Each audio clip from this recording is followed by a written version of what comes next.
It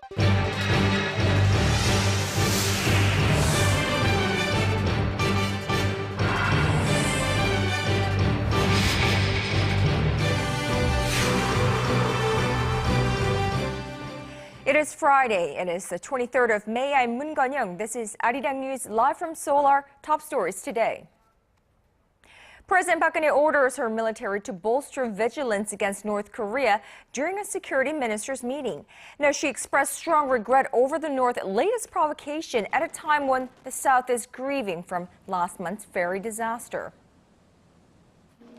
Mixed signals from North Korea as it continues, quote, diplomacy with others, meeting with senior figures from the U.S. and Japan. And Thailand is now under military control. With its military chief in power, its constitution tossed, its political leaders detained, its citizens under martial law, thanks to a coup that capped months of unrest. We'll have those stories and more, but our top story this afternoon.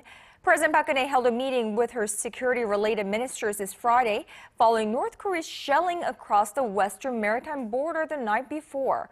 Expressing deep regret over Pyongyang's latest provocation as South Korea still mourns the loss of hundreds of lives in the Sewol-ho ferry disaster, President Park called for the military and related agencies to be prepared for almost anything. Now, she urged officials to do all that they can to protect the lives and safety of South Koreans near the disputed waters and throughout the country. President Park also talked about bolstering Seoul's defense with readiness with Washington and cooperating with neighboring countries like China on handling North Korea-related issues. The meeting comes a day after the president accepted the resignations of her top security advisor and intelligence agency chief following her pledge for sweeping government reforms. Meanwhile, North Korea continues its diplomatic activities with the outside world, meeting this week with senior figures from the U.S. and Mongolia and Japanese officials next week. Well, it indicates Pyongyang is open for talks, but another provocation aimed at the South is definitely sending mixed signals. Our UDN reports. Senior figures from North Korea and the United States have been holding talks this week for the first time since the purge and execution of Pyongyang's second most powerful figure, Jang Song-taek, late last year. A delegation of North Korean officials headed by Vice Foreign Minister Lee Yong-ho was scheduled to hold a meeting with Stephen Bosworth, the former U.S. Special Representative for North Korea policy, along with other North Korean experts in Mongolia on Friday. The meeting is part of a series of so-called 1.5-track meetings that began last September when the two groups met for the first time in Berlin. With North Korean nuclear problems still unresolved, it's significant that the countries are holding talks through the 1.5-track meetings, where the two can narrow down their differences. North Korea also has talks with Japan slated for this coming Monday, where diplomats from the two countries will discuss Pyongyang's past abductions of Japanese citizens and its nuclear program. But despite the diplomatic activity, North Korea continues its provocative actions. It fired artillery in the direction of a South Korean warship near the de facto maritime border, separating the two Koreas on Thursday. So overall, they're trying to mix up with the diplomatic maneuvers, with the provocative actions within Korean Peninsula. The thing is, we international community have not seen the North Korean behavior that offers a pathway to negotiating settlement. At this rate, North Korea is unlikely to find a breakthrough in its efforts to engage itself with the outside world anytime soon. Yurian, Arirang News.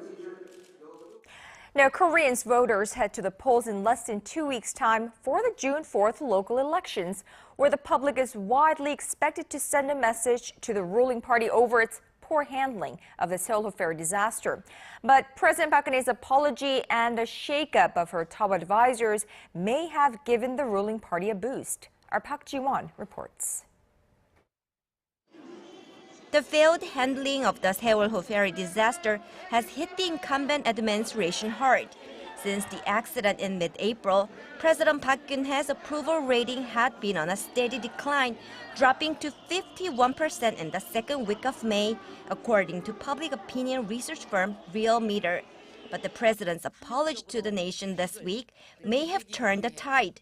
Mediaresearch has Park's approval rating rebounding to the 60% range for the first time since the ferry disaster, up to 62%. Research View says a positive evaluation of President Park's public address on Monday pushed up her positive ratings by 4 percentage points this week compared to the previous one. Both polls surveyed some 1,000 people nationwide over the age of 19 and had a margin of error of 3.1 percentage points.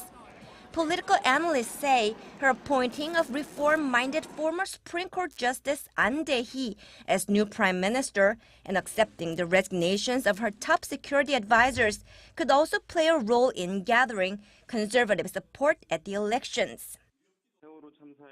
Due to prevailing negative views about the ruling party following its poor handling of the disaster, conservative-inclined voters weren't able to outwardly express their support for the ruling party. The president's call for changes means the ability to support conservative candidates has been restored to some degree.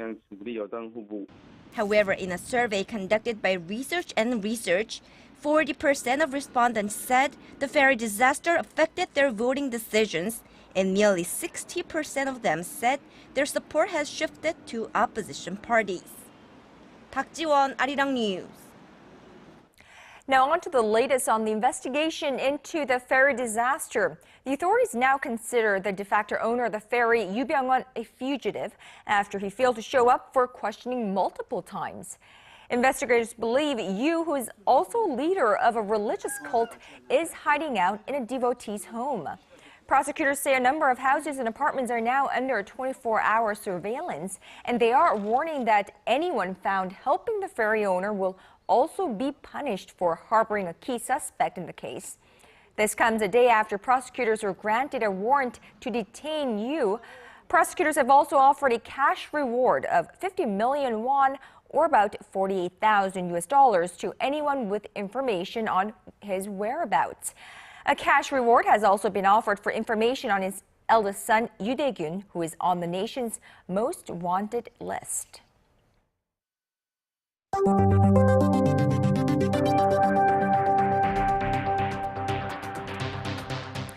Now, over in Thailand, its military has announced a coup d'etat just 2 days after insisting one wasn't underway.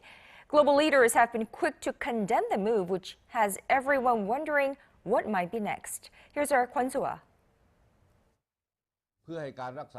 The promise just lasted 2 days. After a sudden declaration of martial law on Tuesday, Thailand's military announced a coup d'etat Thursday with an aim of ending the ongoing political turmoil in the country. World leaders were quick to condemn the move. U.S. Secretary of State John Kerry said there was no justification for the coup and warned of negative implications for the U.S.-Thai relationship, particularly military-related ones. The European Union and neighboring Asian countries spoke out as well. United Nations Secretary General Ban Ki-moon voiced deep concerns over the threat to the human rights of the Thai people. The Secretary General is seriously concerned by the military takeover in Thailand today. He appeals for a prompt return to constitutional, civilian, democratic rule and an all-inclusive dialogue that will pave the way for long-term peace and prosperity in Thailand. The army summoned ousted Prime Minister Ingnak Shinawat and other associates to a meeting this Friday at an army facility. Some of her aides arrived and Ingnak was expected to follow. There have been no signs of unrest on the streets of Thailand so far since the launch of the coup. The coup includes a nationwide curfew of 10 p.m. to 5 a.m. and soldiers dispersed demonstrators at 2 main protest sites. Government programming filled the airwaves and international news channels were blocked. The Korean embassy in Thailand asked for Korean residents and travelers to follow the army's rules to avoid demonstration areas and try to refrain from outdoor activities. They've also requested that citizens not post comments on the current situation on social networking sites. The coup comes after 6 months of political turmoil in the nation as anti-government protesters seek a people's council to rule the country. Kwon So-ah, Arirang News. Well, 2 days ago, the military declared martial law, saying the aim was solely to calm tensions, insisting a coup was not underway. 2 days later, it has taken power outright, saying it is in fact a coup d'etat. So, what's fueling the situation in Thailand? What could happen next, and why should we be paying attention? Well, Panitan Watanayagon joins us live on the phone from Thailand. Panitan is a professor of political science at Bangkok-based Chulalongkorn University. Professor Watanayagon, thank you for joining us. Now, just 3 days ago, it wasn't yet a coup d'etat, and now it is. So do you feel a change in the air on the streets of Bangkok? I mean, what does coup d'etat look like in Thailand? Well, I think the streets are now calmer. Demonstrators are now going home. But what lie ahead in the next few days are uncertainties about how the country will be governed. But at least the Senate is still in charge of making certain rules. But it's not yet to be clear how the military leader will pick up some of the recommendations to set up a new government or not, and that is remains to be seen. Right, and we're hearing that there is a curfew in place right now from 10 p.m. to 5 a.m. and the national TV stations have been offline for the past 24 hours or whatnot. Is that the case there? Yes, I think all the communications are now somewhat controlled by the military. But of course, still some satellite TVs are still operating. Internet is still operating. Schools are now closed, and officers are now summoned to meet the military to be able to make sure that they are working, they are serving the people. So in general, order has been restored for the time being. The next development should be how the new government will be set up, whether or not the government will lead the way or allow the civilian government to be set up. So as a political scientist, what are your expectations or prospects? I mean, what do you think are the military's intentions in declaring a coup d'etat? I mean, what made them change their mind in 2 days? I think the negotiation between 7 conflicting parties failed badly yesterday, leading the military to took control of the power. And of course, in the next few weeks, the military may need to pick up the suggestions from these parties as how the constitution, when and how the constitution should be restored, when and how the election should be held, and of course, when democracy should return. But it's not going to be easy as there are many differences among different parties. But at least the military are now able to see some of these suggestions on the table from the last negotiation. All right, Professor, how will the latest political unrest impact the Thai economy? I mean, we understand that tourism makes up about 10% of the entire economy there. Do we see the economy taking a hit?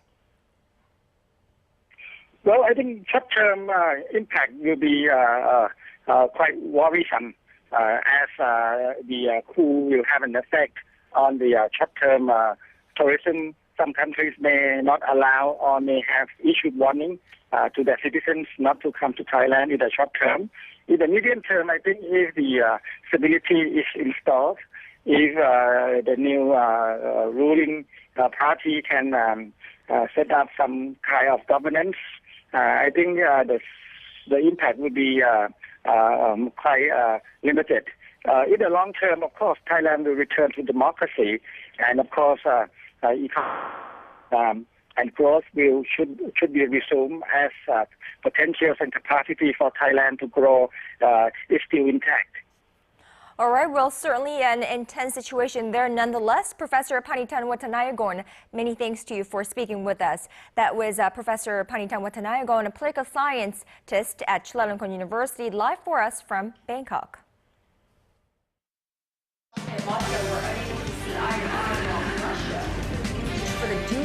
All of the day's important events close to home and around the world. Join Moon Gon-yong live from Seoul. Mobile shopping market for the dual use of the Korean name East Sea and Japanese name Sea of Japan in school textbooks in the state of Now, Washington's plan to slap more sanctions on North Korea to rein in its appetite for provocations and threats is threatening to further damage U.S.-China relations. The envisioned measures, which could actively target Chinese companies in the North, come at a time when Washington and Beijing are already at odds over another very sensitive issue. Our Kim Hyun-bin tells us more. The already tense relations between the U.S. and China could be exacerbated in the coming weeks and months by North Korean issues. The New York Times reported this week that Washington is weighing up whether to impose further sanctions on Pyongyang that target Chinese enterprises in the North. This option came to the fore last month when U.S. President Barack Obama held summit talks with Japanese Prime Minister Shinzo Abe in Tokyo. The two leaders specifically discussed more targeted sanctions on the North Korean regime that could cut off the flow of Chinese money into the country. North Korea is almost completely dependent on China, its only remaining ally for trade. China accounted for nearly 90% of North Korean trade last year. On a slightly different topic, the New York Times article also said President Obama was not involved in the Justice Department's decision to indict 5 Chinese military officers for hacking. It added, however, that the move was consistent with Obama's belief that Washington needs to get tough on China on this issue. The U.S. accuses Chinese President Xi Jinping of ignoring repeated demands for his government to stop hacking into American firms and stealing trade secrets. Kim Hyun-bin, Arirang News.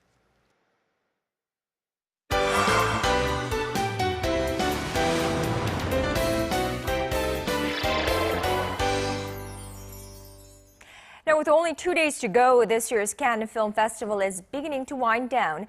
The big films have screened, the stars have made their appearances, and everyone is waiting with bated breath to see who will pick up the coveted Palme d'Or on the croisette this year. A few bookies' favorites from Cannes regulars have emerged over the week, but there's still plenty of room for surprises. While none of the Korean films at the festival are competing for the top prize this year, a few of them have made a very strong impression with top film critics from all around the world in the south of France. So here to guide us through the top picks at Cannes and the success of Korean films at the festival is our very own film critic, Piers Conran. Good afternoon to you, Piers. Hi there, how are you? So we are heading towards the finale of this 11-day run in the French Riviera, and we want to get a feel of what it's been like so far. Cannes has notoriously tough audience members, we know that, and there's a culture of people booing at the end of a film rather than standing ovations. So have that been the case this year as well? As of previous years, that is certainly one of the big elements of the festival that people kind of remember. I mean, there's always either very strong reactions for big standing ovations or just massive boos, and it's a funny thing that happens. But even then, it doesn't mean that audiences around the world will dislike them. But this year, there haven't been too many films that have been outright derided. I would say just a couple. I mean, in competition, there was Atome Goyan's The Captive was not very well received. Or actually, Ryan Gosling, the famous actor, his debut as a filmmaker, screened, not in competition, but its screening did receive a few boos, a few applause as well. But nothing was got too bad a reaction this year, as far as I can tell. So, there were more jeers and whistles, I suppose, as opposed to boos this year than previous years. Well, so among the well-liked films, what are the strong contenders for the coveted Palme d'Or this year? Well, seeing we are speaking a little soon, there are still a few films screening today, so it's not quite all seen and done. But there have been a few favorites have emerged. One of the early films to screen was the Turkish film Winter Sleep from the auteur, I'm sure I will not pronounce his name correctly, Nuri Bilge Ceylan. And so this is a film that's almost 3.5 hours long. And his other films are already very, very good and were well received in Cannes before. A lot of people are talking about that for the Palme d'Or. But another big favorites came a little later from the Dardenne brothers, the Belgian filmmakers, who have previously won the Palme d'Or twice. If they were to win it again, that would give them the record for 3 times the Palme d'Or. So their film is very popular. And it stars Marion Cotillard, who herself is being touted as the Best Actress awardee. So one film to look forward to, that one. Aside from the top prize, are any films garnering a lot of buzz for acting awards. Sure. Again, so Marion Cotillard seems to be the front-runner for the Best Actress prize. She's, of course, appeared at Cannes many times. A few years ago, there was the film Rust and Bone. She was very well received for that. Also, Hilary Swank appeared in Tommy Lee Jones's The Homesman and is getting some good buzz for that. The film itself seemed to go over quite well, but I don't think it'll get any major awards beyond acting. For the actor prize, it may very well be Steve Carell's race to lose at this point. That might seem like a surprising thing to hear Steve Carell, you might know from Anchorman or The Office, to be the front runner in this. But he's completely unrecognizable in the film Foxcatcher, and that film is by Bennett Miller, who previously directed Philip Seymour Hoffman in his own Oscar-winning performance in Capote. So perhaps lightning could strike twice there. Right, so we're seeing Mr. Turner there actually on the screen, and that, of course, in Mike Leigh's Mr. Turner, also the leading role there. That's right, yeah. Timothy Spall, terrific actor, and I'm very excited to see this. I've always liked him. Yeah. He was in a wonderful Mike Leigh film called, or two. There's All or Nothing from 10 years ago, which he was terrific in, and so again, he's getting very good buzz. And that was one of the early films to screen. But once Steve Carell came in, I think he's taken the edge in the race. Well, you know, a lot of big films drawing notice in the competition. Now, despite, this, have any Korean films really left a big impression at the Cannes this year?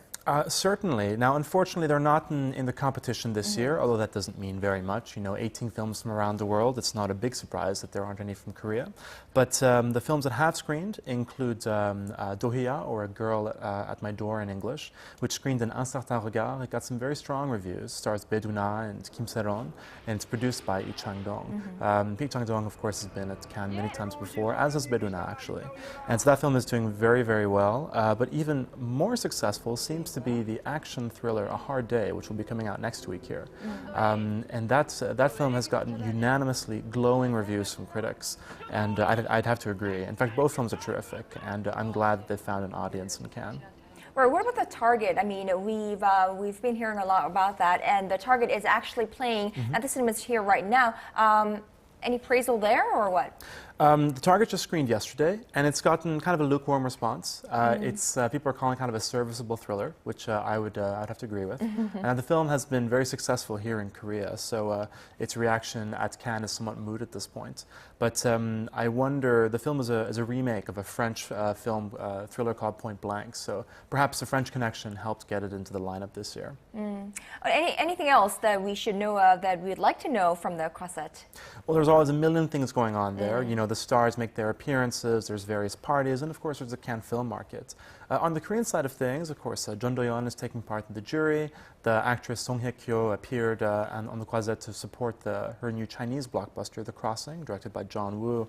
And then the Korean Film Council had its annual Korean Film Night in France, and this year they awarded Thierry Frémaux, who is the director of Cannes, they awarded him the Special Medal of Honor in service of his, or to recognize his services to contributing to the worldwide acclaim of Korean cinema. Really? So what does it mean to receive that medal, that honor?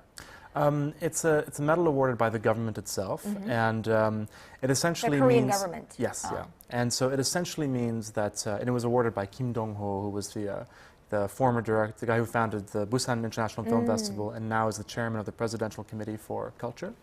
And it essentially means that Korea is very grateful that someone has made a huge effort to promote Korean culture around the world. Right. As for the Song Hye-kyo's new Chinese blockbuster, The Crossing, have you had the chance to check it out?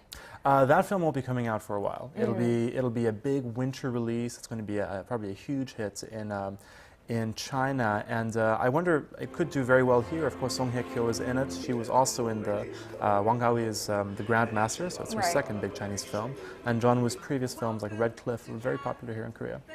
Right, so we look forward to that as well. And it seems to me Song Hye-kyo likes to act in a Chinese director's films, it seems like.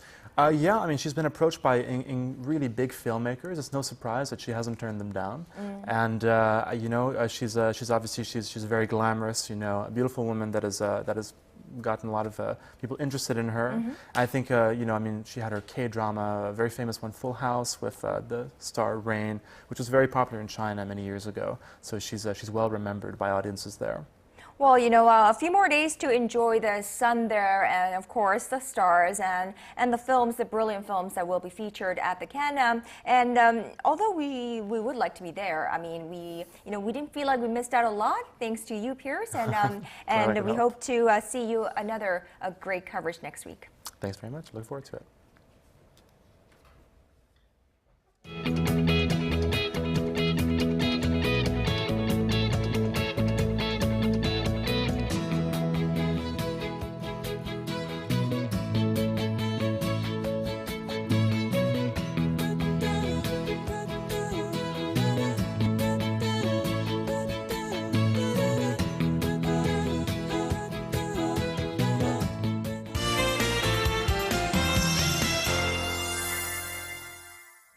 Well, we've had a warmer May than usual, and you might think that means we're in for a sweltering summer, but according to the meteorologists, this year's summer months won't be as hot as the previous ones. Now, in the more short term, this nice hot summer-like weather will continue until Saturday, with rain spreading nationwide on Sunday. Now, we can expect some clear sunny skies nationwide, except in the south and the east coastern region, where the sporadic showers are expected, which will clear up later in the day. Now, going over to our temperature readings, Seoul will top out at 29 this afternoon. Meanwhile, the southern cities such as Gwangju and Busan will peak up to 29 and 23 degrees. Now, moving over to other regions, Jeju Island tops out at 25, Dokdo at 19, as well as Mount Kumgang. Now, as for the weather conditions down in Chindo at the ferry disaster site, the skies are clear with calm tides and waves as the neap tide periods continue. However, thunderstorms are on its way tomorrow. Now, that's all I have at this moment. I'll be back with more updates at 6 Korea time. All right, thank you, Michelle, for that, and thank you for watching, and I'll be back at 4 p.m. Korea time.